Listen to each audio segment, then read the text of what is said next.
This debate is a rematch, yet so much has changed since the two men first faced off in Cleveland, Ohio 4 years ago, and in their final debate in Nashville, Tennessee, nearly 4 years ago.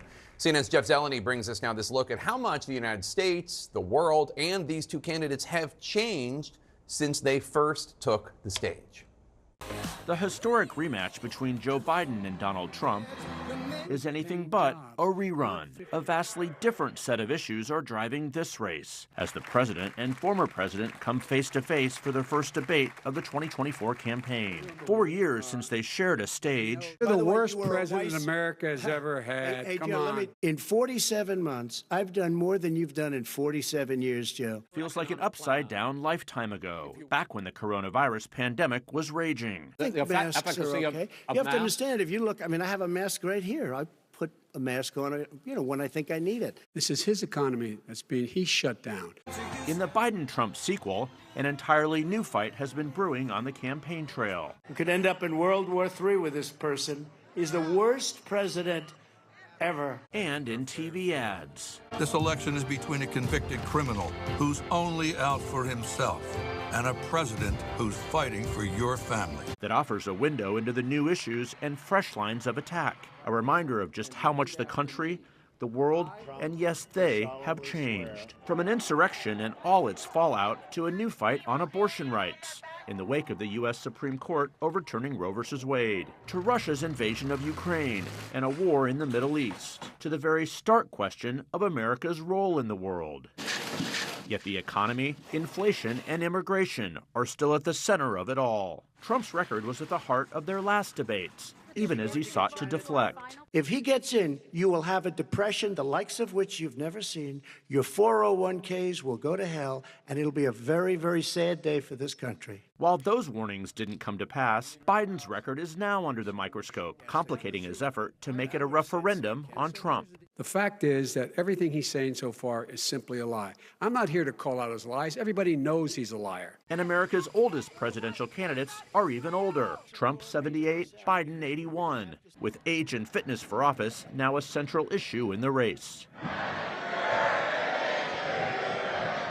Public opinion for presidents can be punishing. Biden's favorability has fallen 11 points since 2020, with nearly 6 in 10 Americans holding an unfavorable view. Perceptions of Trump have changed less, with more than half still seeing him in an unfavorable light. Televised debates have long been a storied part of presidential campaigns, with history-making moments for candidates. There you go again. Yet this showdown is without parallel. The nation's 45th and 46th presidents, still seeking to define one another in the earliest general election debate in memory, an old duel being fought on new ground.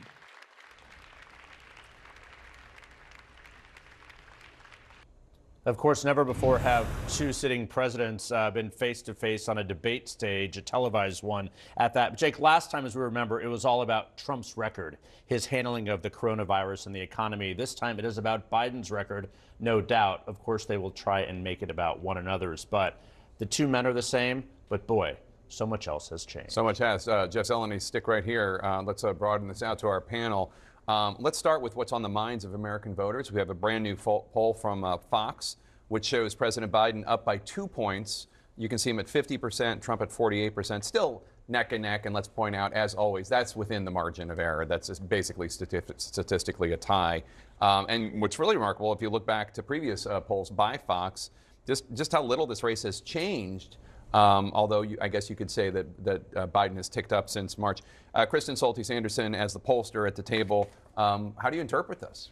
Well, when you look at those numbers, Trump's numbers have fallen a little as Biden's numbers have grown much more. He is gaining from the undecided voters, the checked out voters who have not been paying much attention. They weren't following things like Trump's trial in New York, but are beginning to tune in, and they're breaking away from third-party candidates or that undecided status and are becoming in the Biden camp. Now, the problem that Biden will have is these are lower engagement folks. They're not political junkies, and they're not necessarily regular voters. So he's got both a persuasion problem and a turnout problem he's got to face. Interesting. Mark, you worked on the Trump campaign in the past. What's your take on these numbers? Well, I mean, first, the national poll numbers, it's like the meaningless sports power rankings. It's all about the swing states. But I mean, the things I took away were really the number one, Joe Biden's strong disapproval on the major issues, the economy, inflation, immigration, all double digit, and in some cases 30 points underwater.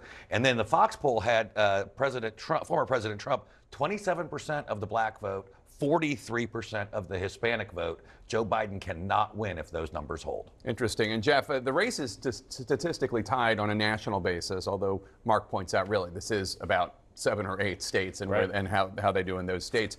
The campaign spending on campaign ads, is not statistically tied. Let's show this full screen right now and walk us through it if you will. There's the numbers. Look, it's really remarkable. The Biden campaign spending some $53.8 million just this year. The Trump campaign this cycle spending $17.5 million. Some other Trump money's been spent from super PACs and the like. But the Biden campaign has been really using this financial advantage to try and shake voters' attention and draw this contrast again.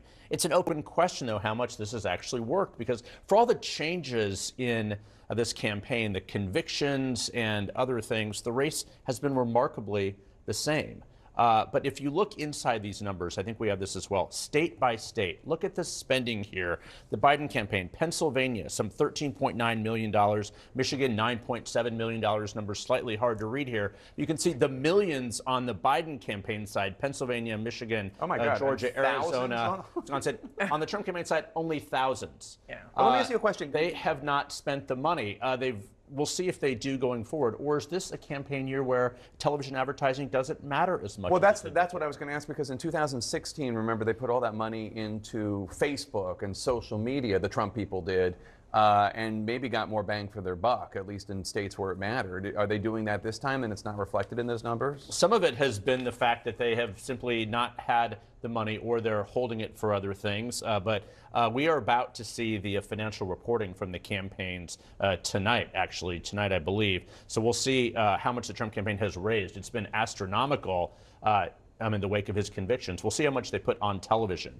But is this the campaign that's the tipping point where TV ads don't matter quite as much anymore? I'm a little skeptical, because older voters are key to this election. They watch Wheel of Fortune, they watch the news, and that's where those ads are. We'll see if it's lifted Biden. So far, it hasn't much. And Karen, for women voters, really, really important group also.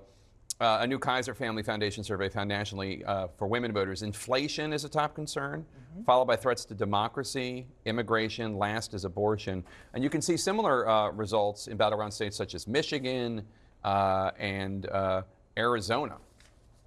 What's your take?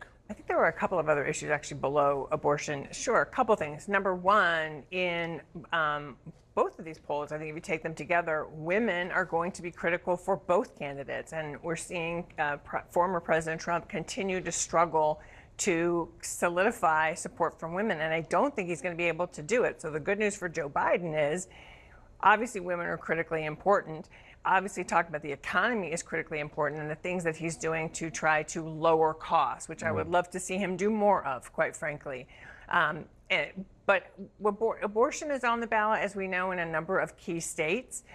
Also, contraception. I wrote a piece for CNN.com about this this week, and you've got 10 states where access to contraception and access to abortion, I think, will help drive the women's vote. It is an economic issue for women, but no question, we've got to be talking more about the things, the fact that there's price gouging and the things that the president is doing to try to lower those costs for people. Let's turn to Veep stakes, because President Trump has yet to pick a running mate. We know that it won't be Mike Pence this time around. Highly unlikely. Well, Mr. Pence hasn't even said that he's going to vote for Donald Trump, so that's a problem. The Trump campaign is sending North Dakota Governor Doug Burgum all over the country, to battleground states, of course, and ones that they want to become battleground states, such as Virginia. And he's also making the rounds on TV for Trump. Take a listen to what Governor Burgum said last night on Fox. Under Joe Biden, we're actually living under a dictatorship today where he's, bypassing Congress on immigration policy. He's bypassing Congress on protecting our border. He's bypassing Congress on student loan forgiveness. I mean, he's defying the Supreme Court. I mean, those are the things that authoritarians and dictators do, is they don't follow our democratic processes. I mean, executive orders. Anyway. Yeah. Your nice. response? You know what? Nice try. He is performing for an audience of one. They all are at this point, and they know it. One of the things that matters to Trump is how good you look on television. So that's a big part of that. But just factually, let's be clear. President Biden is taking these actions because Republicans have refused to join Democrats in taking action on some key issues. I think he would have loved to do it in a bipartisan fashion. Unfortunately, that avenue was not available because Donald Trump said to the Republicans, don't work with those guys no matter what, because it's not good for me in this election. Let me ask the two Republicans at the table and make it quick. Just give me a name. Just give me a name. Who do you think makes the most sense for Trump to pick as VP? Mark and then Kirk Kristen. I would say either Tim Scott or Elise Stefanik. What about you? Those are two good picks. I'll say Tim Scott. Tim Scott. All right. Thanks to one and all.